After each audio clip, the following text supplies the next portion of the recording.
everyone. Welcome to a new episode of A Book with Bubble Tea. I'm your host, Mirahi. How's everyone doing? Today, we are having a special episode. We're not going to talk about a book, but rather a case in Japan that has really shocked me. So I made this episode perhaps like a few months ago, but recently there is a news on it that 2 more staff were found guilty.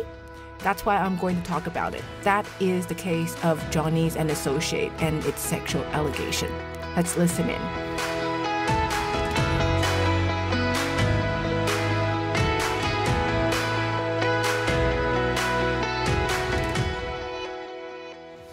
Welcome to A Book with Bubble Tea. With your host, Mira He. Here, I share takeaways from East Asian books on parenting, startups, and self-growth. Seeking insights beyond the typical English shelf? Want to be a better parent and achieve more in life? You're in the right place. Grab your bubble tea and let's dive in.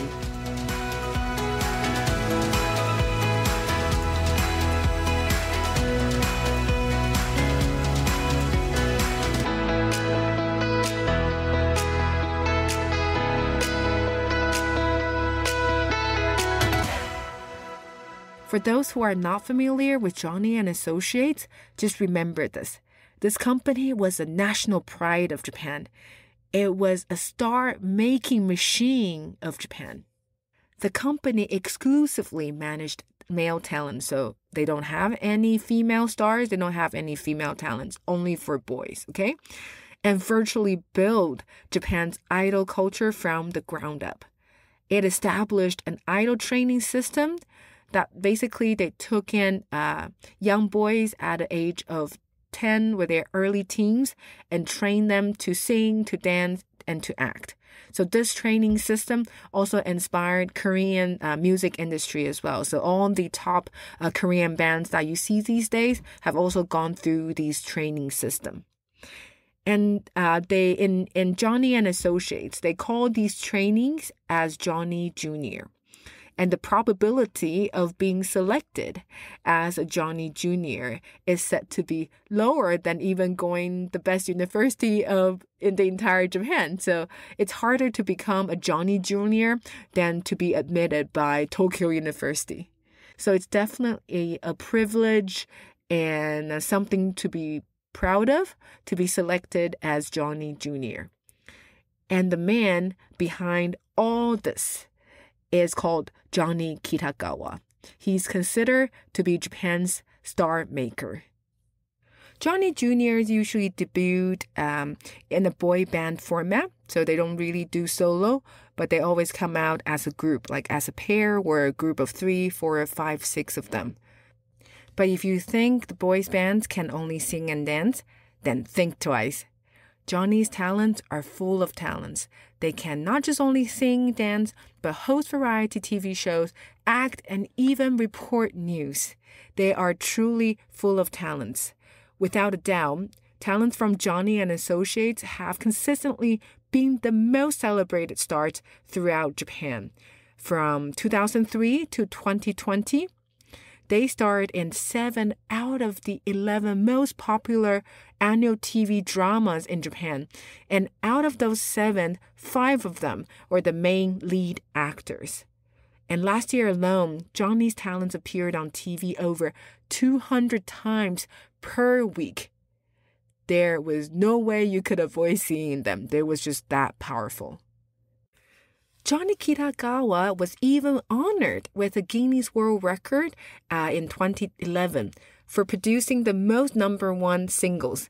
So he produced 232 of them, and the highest number of concerts ever produced, which was 8,419 from 1974 to 2010. Upon his death in 2019, over 3,500 individuals from Japan's entertainment industry, plus more than 88,000 members of the general public, paid tribute at his funeral at Tokyo Dome. Tokyo Dome is Japan's largest music concert hall. And even Japan's prime minister paid him tribute remotely. Since this company's foundation in 1962, it has stood as a symbol of Japanese pride. But its legacy came to an abrupt halt on March 7th, 2023. BBC reported a documentary on Johnny Kitagawa's sexual allegation against minor. The documentary is called Predator: The Secret Scandal of J-Pop. It detailed Kitagawa's alleged sexual assaults against minors and spotlighted the Japanese media's decades-long silence on the issue.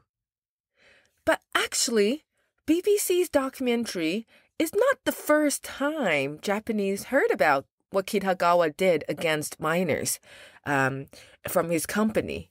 It's actually a known secret in a Japanese societies, but no one actually talked about it.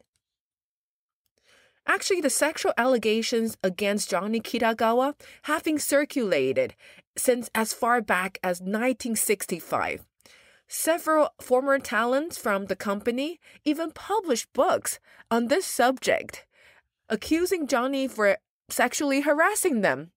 And in 1999, Japan's famous weekly magazine, Bunshin Weekly, reported on this sexual abuse, followed by foreign medias like New York Times and The Guardian in 2000. However, nothing happened. And what Kitagawa did was, in his defense, he even took legal action against Bunshin Weekly for defamation. So there were even court cases about it, although it was on the civil side. But it was a court case. Still, no media in Japan follow on this report. And the craziest thing was, even though the Tokyo District Court actually ruled that the claim of sexual harassment was not defamation, IEI, they actually acknowledged its fact. All right, it gotta be fact in order for it to not be a defamation, right? By definition. Kitagawa still faced no criminal charges. Moreover, there wasn't much of a media coverage on this, and it didn't even kindle any significant public interest on this subject. It's just so bizarre. And the question is like, why is that so? Before we discuss further on the why part, like why Japanese media seem to have very little coverage on the subject, or why general public of Japanese didn't seem to be too concerned about it, before we discuss about the why part, I just wanted to quickly mention about how Johnny Kitagawa usually performed his sexual allegation and why could he do it, to just kind of set a stage so we could understand this a little bit better to facilitate our further discussion. The sexual assaults usually took place at hotels or at Johnny Kitagawa's house, his private home, which is nicknamed as the dorm by Johnny's juniors. Johnny would only invite those that he's fond of to stay over at his place. And you can imagine, like, two of those Johnny's juniors who are just trying to have an opportunity to debut, how significant it was to be invited by Mr. Johnny. It just meant that Mr. Johnny was fond of them, and it proved that they have the quality to make it in the Japanese entertainment industry. Because remember, like, for all the Johnny's juniors, in order for them to debut, Johnny Kitagawa had to approve it. So without Johnny Kitagawa's approval, no one could debut from Johnny and Associates. You can remain training forever, but you just wouldn't have a chance. If you see it that way, then you could understand how significant it was to be invited by Johnny Kitagawa to stay over at his place. And what Johnny Kitagawa usually did was, when the boys are at the dorm, he would start inviting one boy at a time to come massage with him. So he would help massage those boys. And depending on the situation and depending on the reaction of the boys, Johnny Kitagawa might go even lower and lower to go as low as to the boy's private part. And sometimes he would even have the full sexual intercourse with them. Now we understand a bit of how it happened. We can move on to discuss about why nothing seemed to happen until BBC's report in March 2023. Well, a huge part was because of Japan's tangled web of interest between Johnny and Associates with media network company. But Also, legally speaking, what Kitagawa did was a crime impossible to commit in Japanese law until 2017. What does it mean by sex crime impossible to commit? Well, because it wasn't until 2017 that Japanese law finally recognized males can also be the victim of sex crime. Before 2017, only females are considered to be the victim of sex crime, legally speaking, in Japan. Additionally, Japan also had a very strict definition of rape. I said had because thank God it was changed in 2023. But before 2023, in order for the court to rule as a rape case, you needed to prove that there was the element of violence involved. Usually, it meant that the victims must fight back. And in many cases where victims froze or were simply too scared to fight back, the court would consider it as their consent to sex. So many of the sexual assault victims, they were being disqualified because they didn't fit the criteria. And before the sex law reform in 2023, in Japan, you could give your sexual consent as young as 13 years old. That means even a minor could legally give sexual consent to someone to have sex. That was just way too young. So if male could not be a sexual victim until 2017, and if rape required an element of violence involved and required the victim to fight back, and if you could give your sexual consent as young as 13 years old, you could imagine how hard would it be to charge Johnny Kitagawa legally before he passed away in 2019. It's almost impossible. And now let's talk about this tangled web of interest between Japanese media and Johnny and Associates. For those who are not familiar with Japanese music industry, it's probably hard for you to imagine how big the stars from Johnny and Associates are. But you can imagine like they're the Lisa from Blackpink or, there are members of BTS. Like they are like phenomenal. They are like the household names in Japan. Just to give you an example, like the most popular dramas from 2003 to 2020.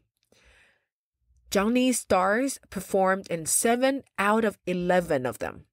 And out of those 7 performed, 5 out of 7, they were the main actors. So they were essentially the star of the entire drama. So stars from Johnny appears more than 200 shows on TV in a week.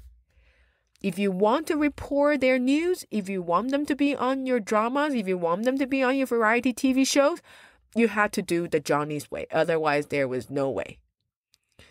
Because stars from Johnny and Associates simply mean popularity and they means money to the TV networks.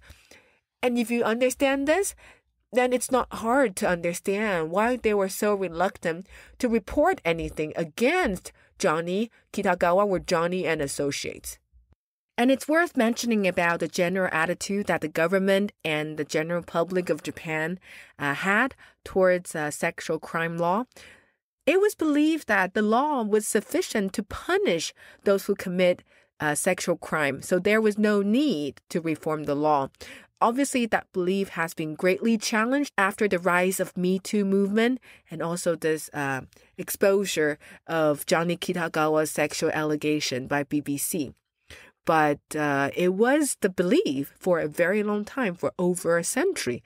That's why it took Japan more than 100 years to introduce its first sexual crime law reform in 2017.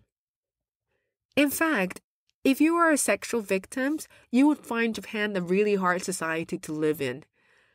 Because usually people don't like talking about sexual abuse. Their attitude is to avoid talking about it. And if you do voice up that you are a sexual victim, very often you will experience some kind of hostile sentiment towards you, thinking that you must be the one that have done something wrong to deserve this. And we can see that showing in a Japanese government survey. It shows that 95% sexual assault victims never report their assault to police, and nearly 60% never tell anyone at all. That's why to a lot of Japanese sexual crime victims, after they voiced up their experiences, they found it extremely difficult for them to carry on to have a normal life. A lot of them couldn't work. A lot of them actually suffer from mental illness and couldn't even take care of themselves. And the last aspect I want to talk about is those sexual assault victims' complex feelings toward Johnny Kitagawa. I mean, on the one hand, they fear of his power for disobeying him. That means if you disobey him, you have zero chance to make it in Japanese entertainment industry. And even after you left the company, nothing would change. That just made it so much harder for them to tell other people of what they have gone through.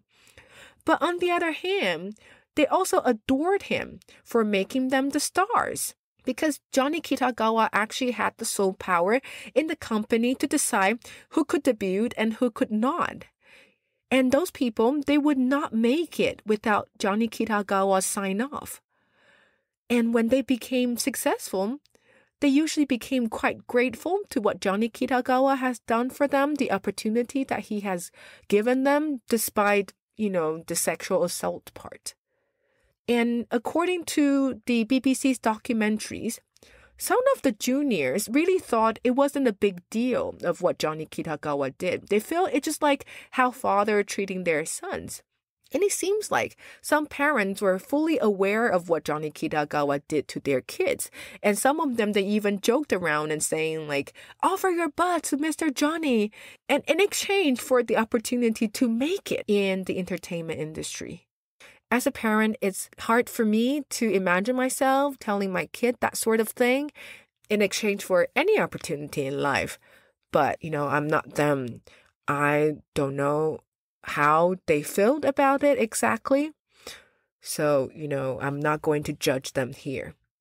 And to be honest, I think there might be other elements that we haven't discussed about. Like, perhaps there is the culture element to it as well, because I know the Japanese society emphasizes a lot on being loyal, and then they value sacrifices, they value tolerance, and they believe that, if you are truly determined to achieve something, you would not hesitate to sacrifice anything to achieve that. So, like, the greater you desire one thing, the greater sacrifices you are willing to make in order to get what you want. But again, I am not an expert in Japanese culture. I would hope some sociologists would study upon the subject and shed some light for us. Now we've discussed about why didn't it happen before or earlier. And now we need to answer the question of why this time is different. Why BBC's report in March 2023 made such a huge difference. Disclaimer. These are just my hypotheses. I didn't conduct any scientific, social, or anthropological study. Okay, these are just simply my observations and what I think might be the reasons that contribute to this success. First, I believe it's the Me Too movement brewing at the background since 2017 that makes the whole world more aware of sexual assaults and sexual assault victims. And second, in 2019, several high-profile rape cases has actually been handed down within the span of a few weeks. And it just stirred this national protest for months to change this sex law. One of the most famous cases is a father. He was accused of raping his 19-year-old daughter in the central city of Japan called Nagoya. And the court actually recognized that the sex was non-consensual and the father had used force and that he had physically and sexually abused his daughter. But the judge argued the victim could have resisted, which she didn't. Though Japan's high court eventually overturned this judgment, but you can imagine the anger of Japanese people. A lot of them, they feel this is completely nonsense. It just triggered this nationwide protest insisting that, this sex law needs to change. Third, the power of social media. I believe it also plays a huge part in it. Because traditionally, the information was passed down vertically, right? You have those talent agency, and then the information goes to news network, TV network, or media agency. Then it gets passed down to the general public. But with the rise of social media, that means the information can be passed down like horizontally, from peer to peer. And the TV network does not have the power to control it solely anymore. Plus, with the rise of Korean wave, that just means that Japanese media perhaps even have less control over, the content that Japanese general public consumes. Now people can easily go to Netflix, which is not a traditional Japanese TV network, and then they can go to YouTube, and then they can listen to K-pops, right? They can consume contents from outside of Japan. So I think this power of social media means that the information can actually be traveled a lot freer. I believe this contributes to point number 4, that the company, Johnny and Associates, having losing its tight grips to its staff, to the talents, and to Japanese media. Prior to 2016, what we see is that if you want to have access to the biggest star of the company, you have to do things the Johnny's way, right? And then if you leave the company, basically it means you lose your entire position in the Japanese entertainment industry. But things have changed drastically after 2016. In 2016, we saw the most successful boys band ever in Japanese history ended its group activity due to company politics. It shocked not only the entire Japanese society, but a lot of Asian countries as well, because it's something that is unthink of. It was even a concern of Shinzo Abe's, then Prime Minister of Japan's, cabinet. They expressed worry that it would affect Japan's economy and their Cool Japan policy. New York Times calls it the end of an era on the Japanese cultural landscape. You could imagine how big it was. It was almost like the Beatles announcing that they're ending their group activity. But it just shows there's so much politics going on within the company, and then the company started to crumble. And the situation worsened after Johnny Kitagawa and his sister Mary Kitagawa died. So Johnny Kitagawa died in July 2019, and Mary died in August 2021. It just means that the company has lost its tight grip completely. That's probably why after they passed away, we saw more and more household stars from the company left the company.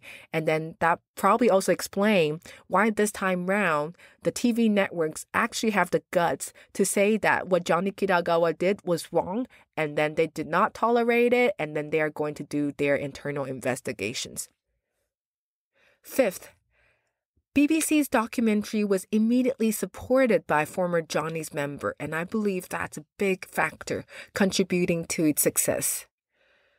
I can't recall the book I read it in, but I remember reading it somewhere that the most crucial factor in starting a revolution isn't the first person who initiates it, but rather it's the second person who supports the first one's act. And then that is exactly what happened here, because after BBC's release of documentary in March, on 12th of April 2023, a former talent from the company, Kwon Okamoto, had a media conference, and he told the world that he was abused more than 20 times by Johnny Kitagawa when he was only 15, and he was in a boys band from the company. After Kwon Okamoto came out, we saw more victims spoke up about their experiences. And what did it do? It set a burning fire in Japan. As a result, we saw Julie Fujiyama, the niece of Johnny Kitagawa, stepped down from the presidency. And then we also saw many companies and TV networks ended their commercial contract with stars from Johnny and Associates, including McDonald's, Nissan Motor, Asahi Beers, etc. All big names. And the company, according to news media's estimation, lost about $20 million because of this. And one thing that's really, really good came out of this is the new amendment on sexual law was finally passed in June 2023, and it became effective since mid of July 2023. And in this new amendment, it raised the consent of sex to 16 instead of 13. And it changed the definition of rape from forcible sexual interaction to non-consensual sexual interaction. And it includes now sexual victims who aren't able to voice resistance due to shock or other psychological reactions, like they're too scared or too afraid. And now the law also take into consideration of those non-consensual sex due to, say, power imbalance or, other factors that's previously hard to prove, where the physical coercion or violence is absent. In my opinion, it's a huge step forward for Japan to have something that is more suitable and more appropriate for the modern world. Now we're coming to almost the end of the episode. I just want to quickly share with you about some of my feelings and my thoughts about this. In no way I endorse what Johnny Kitagawa did. I think what he did was absolutely wrong. But, I cannot deny that it's heartbroken for me to see, once a Japanese pride collapsed in front of us so disgracefully. I remember there are so many Taiwanese students of mine who decided to go to Japan to study because they love those talents from Johnny and Associates so much. That was like the drive that, they had to go out to Japan to understand Japanese culture, to experience what Japan has to offer them. But now it seems like it collapsed overnight. And it's not by what those talents have done, but it's because of someone who has passed away already. But the people who passed away, it didn't matter to them, right? It's those who remained got punished. So those talents got punished by commercial contracts being canceled, by companies and news medias or media in general, and then they lost opportunities to perform. And we got to ask ourselves, is that fair? You're not punishing the wrongdoer. You're punishing those who remain and who are very likely to be the victims of sexual assault as well. Is that fair? Is that just? However, on the other hand, if you don't punish the company which makes those talents suffer, then what is a better way to punish this wrong behavior? And what is the better way to have a wake-up call to the Japanese society? I mean, so far, I still haven't found a conclusion to this. But, I just cannot deny it's really sad for me to see those talents can no longer perform, at least not in the short term.